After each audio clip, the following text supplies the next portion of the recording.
Hello and welcome back. Today we are reading Ryan Coogler's birth chart.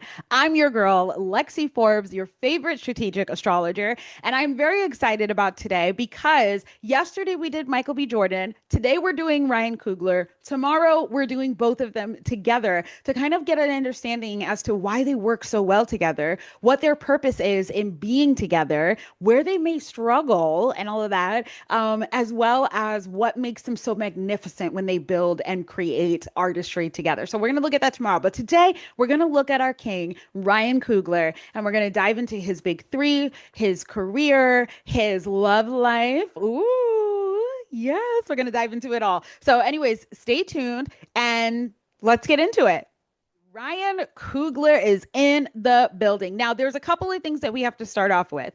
First off, we don't have his birth time. So with Michael B. Jordan, we were able to get really detailed down to the timing and look at things like whether or not he was going to win the Oscar or all of that based off of the fact that we knew what time he was born. But because with Ryan, we don't actually know, we can't get those finer details. But this is a great example of you can still tell a lot about someone without knowing their birth time. So if you are someone who doesn't know what time you were born, there are ways to learn it, but please know that you can still get a lot from a reading without knowing that information. So Ryan Coogler was born on May 23rd, 1986 in Oakland, California, which he's very famously known for being a boy from Oakland. We love that. And his big three, or his big two rather, is that he's a Gemini sun, a Scorpio moon, and when you're doing a chart that's based off of not knowing the time,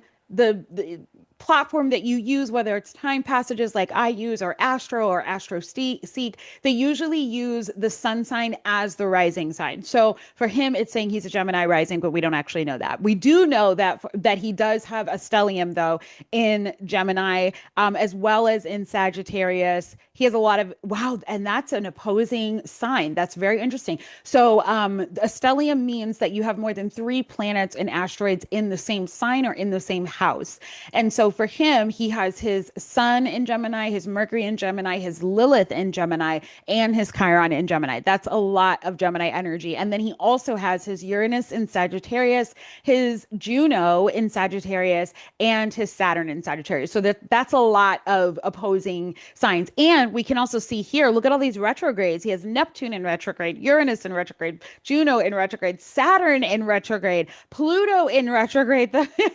That's a lot. And then his south node, which the south and north nodes are always in retrograde, but geez, that is so he was born during retrograde season. So a lot of his lessons are coming later in life. A lot of his blessings are coming later in life. The early part of his life, he probably had to go through a lot of lessons because when you have a lot of retrogrades in your chart, it tends to mean things are kind of flip-flopped. They're more, backwards. So for him, he might have experienced a lot of challenges very early on. And then as he gets older, life gets easier. And part of his lesson is learning how to embrace ease in his life rather than being so attached to it's always going to be this difficult or it's always going to be this hard. But we're jumping ahead of ourselves. We're jumping ahead of ourselves.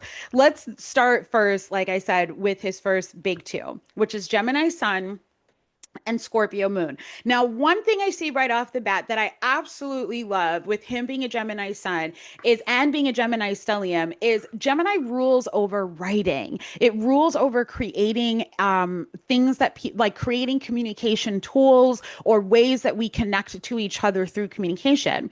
And so it's interesting that he would be a director, that he would be a writer because he's ruled by the planet of Mercury with a Gemini sun and a Gemini rising, which again, we don't for sure know if he's a Gemini rising because we don't have this birth time. But based off of what we're seeing here with him having a Gemini rising, then that would mean Mercury is his chart ruler. And Mercury is the planet of communication, of writing, of education, of learning new things. So that is something that's really important to him is he loves to learn new information. And because he has a stellium in Sagittarius as well as in Gemini, Gemini and Sagittarius are opposing signs. They're sister signs, meaning they're the opposite. Every sign has its opposite. Virgo's opposite is Pisces. Cancer's opposite is Capricorn. And Sagittarius's opposite is Gemini. So the fact that he has a lot of signs or planets in both Gemini and Sagittarius, that means that there's a lot of inner tension that comes into him sometimes. Like on one hand, he has the same, both Gemini and Sagittarius have the same motivation, but the way in which they go about it is different. And so within him, he can sometimes have this conflict of self where he wants to follow the rules and do things the way that it's supposed to look. But then on the other hand, he also wants a lot of freedom and freedom of expression and the opportunity to do whatever he feels intuitively called to do. That's because he has this tension of the Gemini versus Sagittarius, and that all resides within him. But with him having so much Gemini in his chart, it really explains why he's such a great and prolific writer, a great screenwriter, why he creates stories that are so powerful and that we can really connect to. Whether you're talking about Fruitvale Station, whether you're talking about Creed or talking about Black Panther, I mean, let's look at that, right? Where he's able to take a story that has already been written in comic book land and has already this strong lore, but he's able to add his own twist to it, which we saw when he did with Killmonger, for example. That was a powerful twist of bringing the stories of what it means to be African American and the struggle that we face, and how, Wakandans are, what did they owe to African Americans and owe to Africans as we were dealing with the transatlantic slave trade and all of that bigger question of like what was their responsibility to us, and Killmonger feeling betrayed by the Wakandans and feeling betrayed by his own people. Ryan created that story, but as far as I know, if I'm wrong, let me know in the comments and be gentle. Okay, your girl has a heart. Well, the point is that it is something that he is very. Um, He's really good at creating these stories and really bringing heart to it.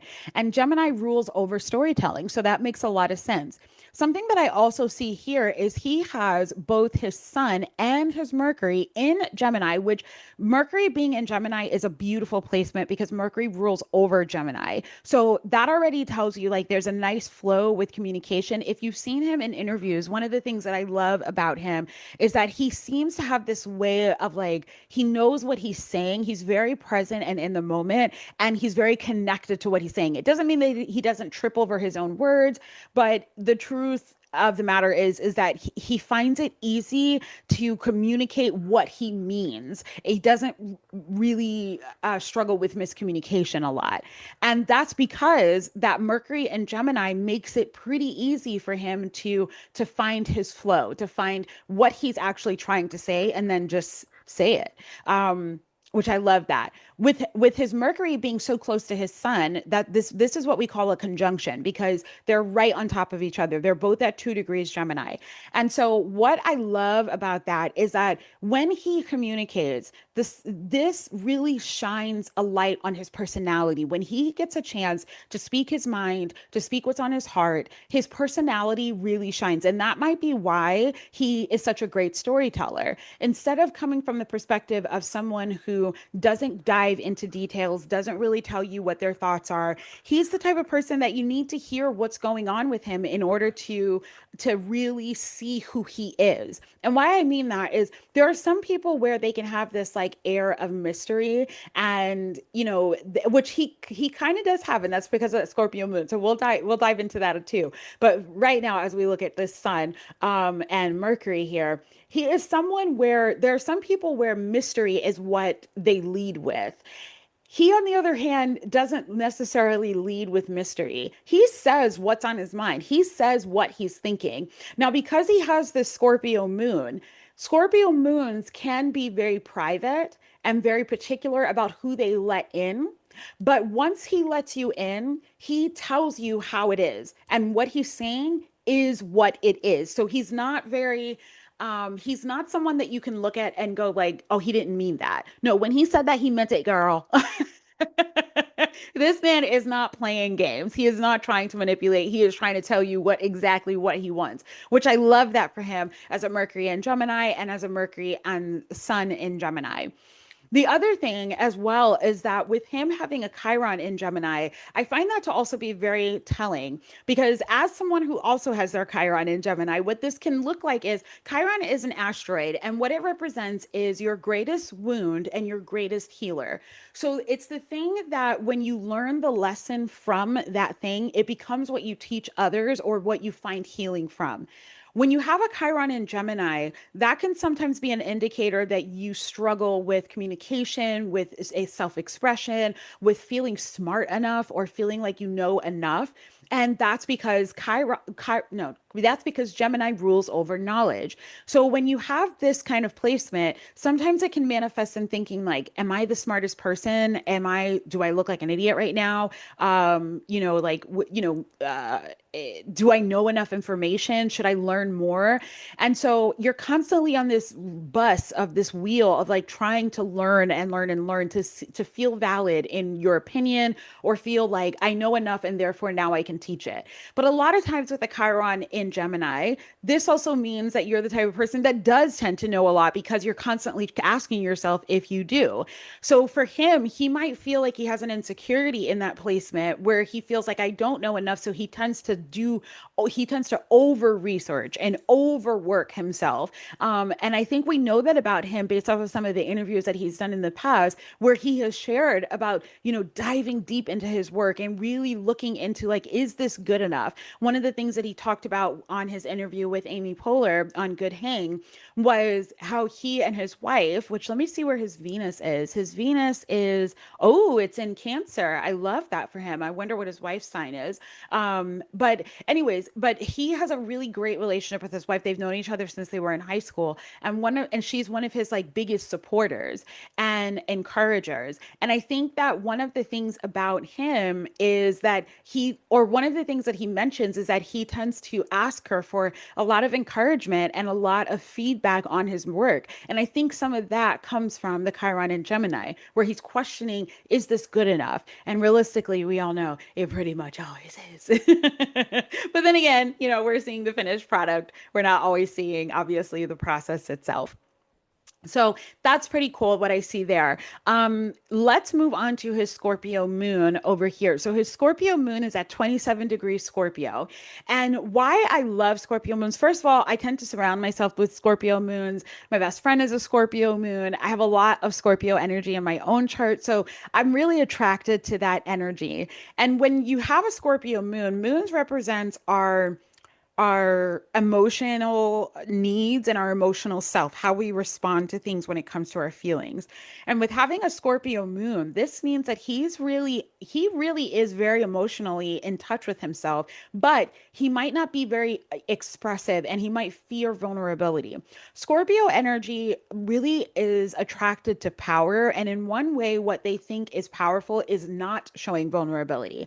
But the key here to remember with Scorpio energy, regard whether you have a lot of Scorpio in your chart, meaning that you have a lot of stuff in the eighth house, or you have a lot of planets in Scorpio, the point is that Scorpio really thrives off of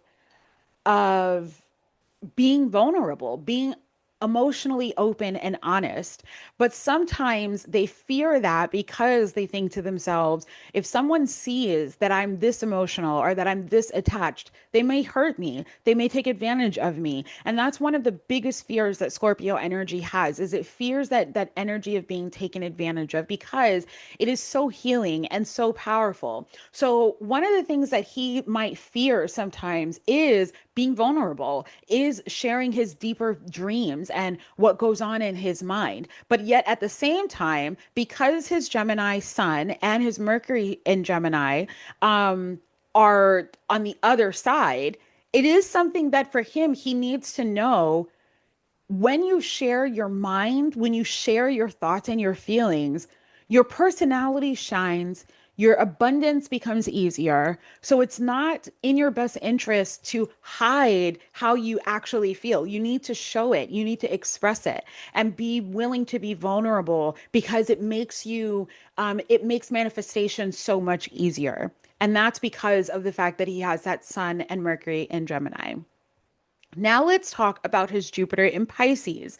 The reason why that stands out to me and why I'm really excited about that is because Michael B. Jordan also has his Jupiter in Pisces. So that explains really well why they have so much synastry, so much in common in their chart. It explains why they work so well together because when they come together and they have an aligned mission and they desire the same thing in terms of like, Pisces rules over imagination, it rules over spirituality, being intuitive, and Jupiter is the planet responsible for our abundance, for how we manifest, how we create opportunities.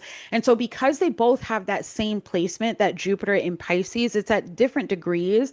But because they have that, it makes sense why when they come together, they're able to manifest so much financial success, so much message success. They've done a lot together.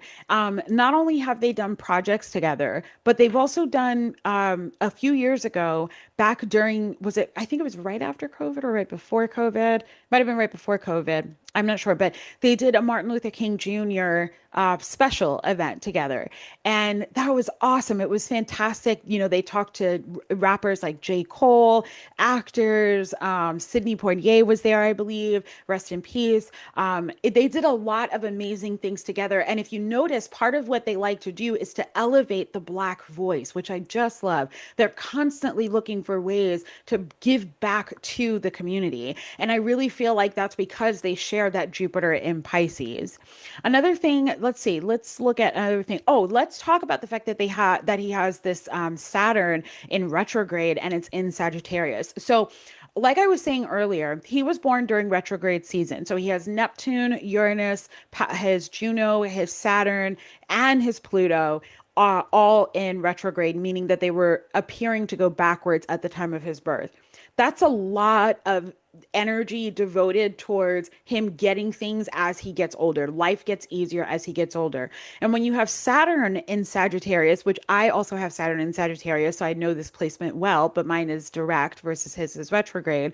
One of the things that he struggles with is freedom of expression, freedom of himself.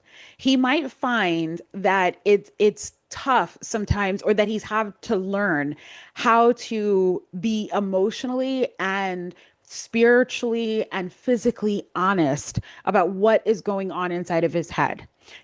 That might be something that he, instead of being someone who can easily like wear his feelings on his sleeve and just walk around with just, between a Scorpio moon, which that energy loves to hide things behind closed doors, and then with a Saturn and Sagittarius and a Uranus in Sagittarius, he is someone who can sometimes be very, very, like, behind closed doors kind of guy. Like, I'm not going to tell you everything, but the truth is that, and not that he should, but there's more that he should share. And that's because he has that Saturn in Sagittarius. So a huge part of his purpose is learning how to trust his own perspective and be confident enough in that to share what he actually thinks, what he's actually feeling, and knowing who to share that with. When you have a Scorpio moon with a Saturn in Sagittarius, that could mean that sometimes he can attract people who are looking for strong healing, who are looking for a sense of power that he gives off, but isn't always willing to share that. And that's okay. With some people, they don't deserve to have his information. They don't deserve to know what his intuition is saying. But in other ways, he needs to share what is on his mind. He needs to share, like maybe with his wife, maybe with his friends, like with Michael B. Jordan and any other friends that he has, that it's like he needs to be willing to share and connect with others through sharing what's on his heart and sharing what's on his mind, especially as someone who has that Scorpio Scorpio moon, that Saturn in Sagittarius, and a stellium in Gemini. He might have also struggled when you have this much Gemini, he might have also struggled with like almost oversharing, constantly telling people information that they don't need to know, and then getting burned because it was the wrong people. So he has to learn to practice discernment in who gets to hear what my intuition is telling me. And that's an important lesson for him to learn as he continues to get older. Let's see. I also see that he has a Mars right here at 21 degrees Capricorn, and he has Neptune at 5 degrees Capricorn. I also have Neptune in Capricorn, but my birthday is like 5 months before his. Oh, this means that he's actually turning 40 this year, so that's also pretty awesome too. So that's a nice little decade there. But anyway, his Mars is in Capricorn, which mine is different. My Mars is in Scorpio, and I love that placement. Mars is the planet that tells us what motivates you, what triggers you, what gets you activated, what gets you upset, what gets you happy, all of that. And with his Mars being in Capricorn, he is someone who is very much focused and intentional about what he does. His anger also may be something that it's very like when he gets angry, he gets silent instead of getting angry and loud, which Michael B. Jordan might have because his Mars is in Aries. He might get angry and loud. With Ryan, it's more like angry and silent, which is almost scarier. And so for him, he has to learn how to express his feelings, which you're seeing this pattern in his chart, right? Where it's all about learning how to express what he has to say, how to express what he has to feel, but only with the people that deserve it, you know? And when you have these kind of placements, it might mean that you overshare until you learn that lesson, until you learn how to slow down and share and practice discernment with who gets access to you. So let me see if there's anything else that stands out to me. I wish that we could go deeper into his